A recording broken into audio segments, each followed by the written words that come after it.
अक्सर लड़कियां शिकायत करती हैं कि ससुराल जाने के बाद उनका काम इतना बढ़ गया है, उनसे इतना काम लिया जाता है कि उनको सांस लेने की फुर्सत नहीं। तो मैं उनको बताना चाहता हूं कि हज़रत मोहम्मद सल्लल्लाहु अलैहि वसल्लम की शहज़ादी बेटी हज़रत फ़ातिमा रज़ी अल्लाह ताला अन्हा इतना काम करती थीं कि उनके हाथों पर छाले पड़ जाते थे। जनाब फ़िज़्ज़ा उनकी लौंडी थीं, वो उनसे मिट्टी मंगवाती थीं। हज़रत फ़ातिमा का घर कच्चा था, मिट्टी से वो ख़ुद उस मकान को लेपती थीं। हज़रत इमाम हुसैन और इमाम हसन के दरमियान में 1 साल का फ़र्क नहीं था, 11 महीनों का फ़र्क था। वो उन दोनों बच्चों को संभालती थी, उनकी परवरिश करती थी, घर का काम, झाड़ू, खाना पकाना। और हज़रत अली रज़ी अल्लाह ताला अन्हो की वालिदा फ़ातिमा बिनते असद बूढ़ी थीं और वो उनका इतना ख्याल रखती थीं कि वो कहती थी हज़रत फ़ातिमा से कि बेटी बस कर, तेरे बच्चे अभी छोटे हैं तो अपने बेटों का भी ख्याल रखा कर।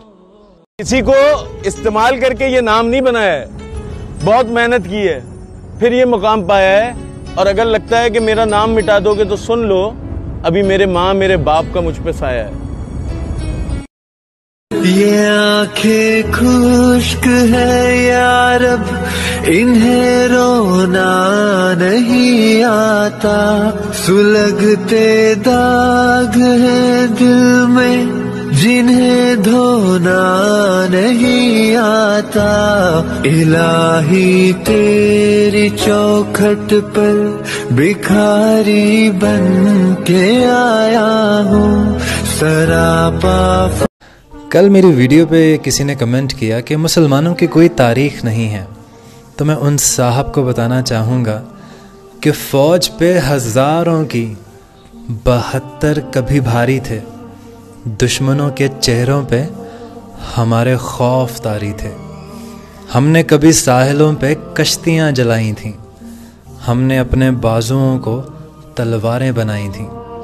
दुश्मनों को किसने जंगे बदर में पछाड़ा था? कौन था वो जिसने दरे खैबर को उखाड़ा था? दोस्तों, अगर हम सब मज़हब की रिस्पेक्ट करते हैं तो आप पर भी फ़र्ज़ बनता है कि तमाम मज़ाहिब की रिस्पेक्ट की जाए। जज़ाकल्लाह। एक बार हज़रत जिब्रील अलैहिस्सलाम अल्लाह पाक की खिदमत में हाज़िर हुए और अर्ज़ की कि या अल्लाह, मैं आपकी इबादत करना चाहता हूँ। तो अल्लाह पाक ने उन्हें इजाज़त दी। तो उन्होंने 2 रकत नमाज की नीयत की और इस तरह से इबादत की कि 40,000 साल बाद उन्होंने सलाम फेरा। तो अल्लाह पाक ने इरशाद फरमाया कि बेशक तुमने मेरी खूब इबादत की, लेकिन एक उम्मत आने वाली है जिसकी फ़जर की 2 सुन्नतें तुम्हारी इस 40,000 साल की इबादत से अफसल होंगी। सुभान अल्लाह, बेशक आज का इंसान खसारे में है। कल मेरी वीडियो पे किसी ने कमेंट किया कि मुसलमानों की कोई तारीख़ नहीं है, तो मैं उन साहब को बताना चाहूँगा कि फ़ौज पे हज़ारों की 72 कभी भारी थे, दुश्मनों के चेहरों पे हमारे खौफ तारी थे।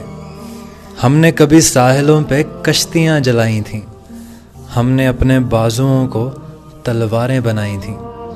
दुश्मनों को किसने जंगे बदर में पछाड़ा था? कौन था वो जिसने दरे खैबर को उखाड़ा था? दोस्तों, अगर हम सब मज़हब की रिस्पेक्ट करते हैं तो आप पर भी फ़र्ज़ बनता है कि तमाम मज़ाहिब की रिस्पेक्ट की जाए। जज़ाकल्लाह।